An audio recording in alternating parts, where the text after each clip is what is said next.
Olá, eu me chamo Luana e eu sou professora de Ciências e Biologia.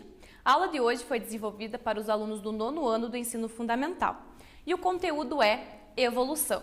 Você, aluno, já deve ter ouvido falar em teorias da evolução, Darwin e Lamarck. Eles foram grandes contribuintes para as teorias que nós estudamos na atualidade. Antes de começar, eu gostaria de fazer uma pergunta para vocês.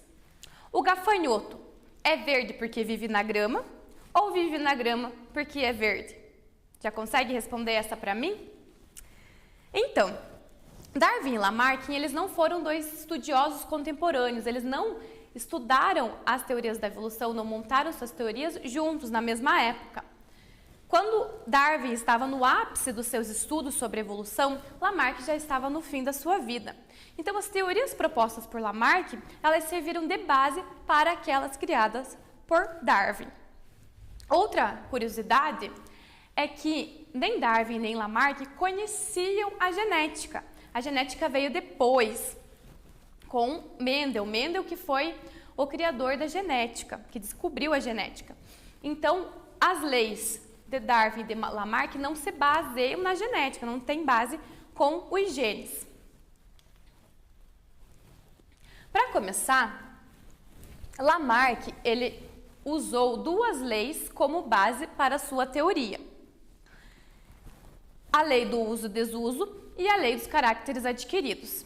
A lei do uso e desuso, ela diz que quando um ser, ele usa muito uma parte, um membro, um órgão seu, esse órgão ele vai se desenvolver. Vai ficar grande.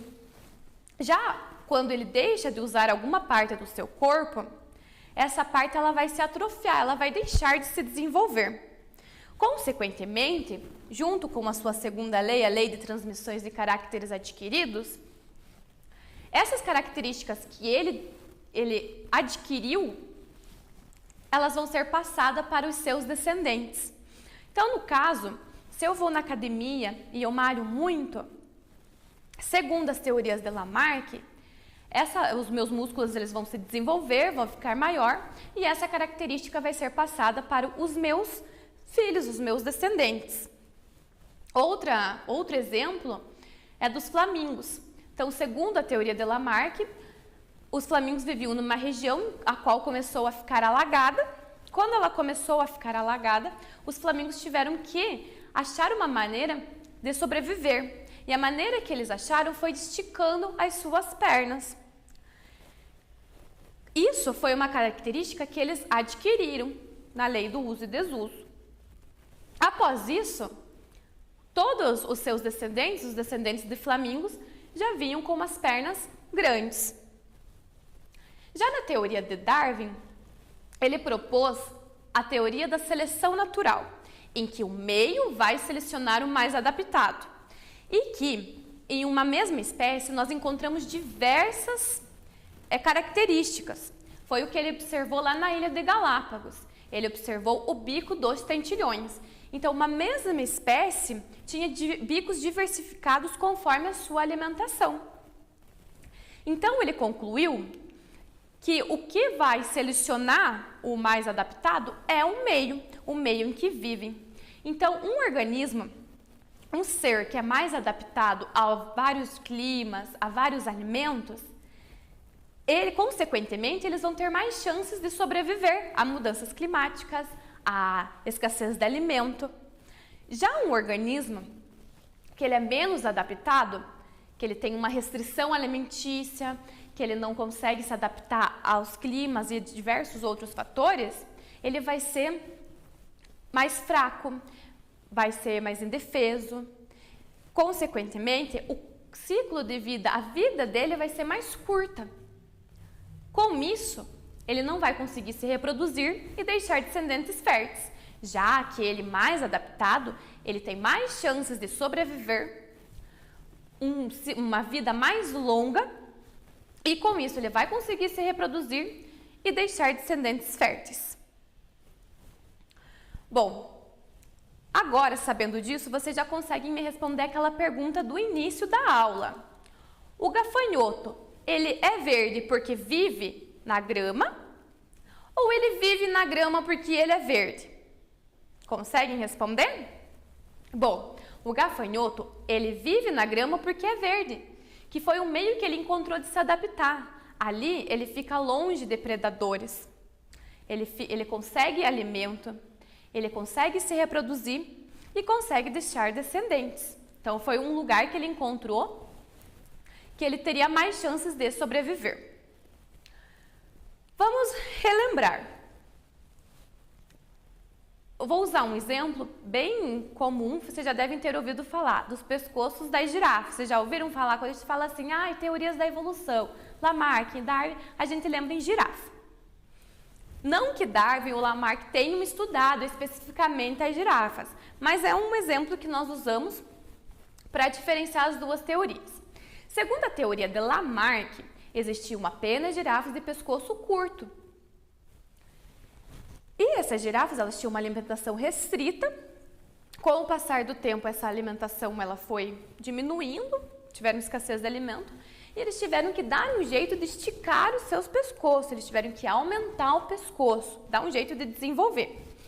Então, eles conseguiram esticar o pescoço para comer as folhas, os mais diversos tipos de folhas. Consequentemente, por causa da lei das transmissões dos caracteres adquiridos, essa característica do pescoço longo foi sendo transmitida para os seus descendentes. Já o Darwin propôs a seguinte, na teoria de Darwin, é que existiam girafas de pescoço curto, girafas de pescoço longo. As girafas de pescoço curto, elas tinham uma alimentação restrita, eles não tinham acesso aos variados tipos de alimento, não conseguiam se alimentar das folhas mais suculentas, mais macias. Consequentemente, eles ficaram mais fracos e com dificuldade, com um ciclo de vida menor, e não conseguiram se reproduzir e deixar descendentes férteis. Já as girafas de pescoço longo, elas teriam um ciclo de vida maior, porque o acesso à alimentação delas era maior. Elas conseguiam pegar todos os tipos de folhas, de folhagem. Tanto as baixas, das árvores baixas, quanto das árvores mais altas. Isso tornou elas mais fortes, elas conseguiram se reproduzir e deixar descendentes férteis. Muito bem, alguma dúvida? Agora nós vamos fazer uma atividade que vai simular a seleção natural. Aqui eu tenho algumas sementes. E aqui alguns objetos que eles vão simular o bico dos tentilhões estudados por Darwin. A turma vai se dividir em grupos e cada aluno irá pegar um objeto e vai tentar pegar a maior quantidade e diversidade de sementes que conseguir.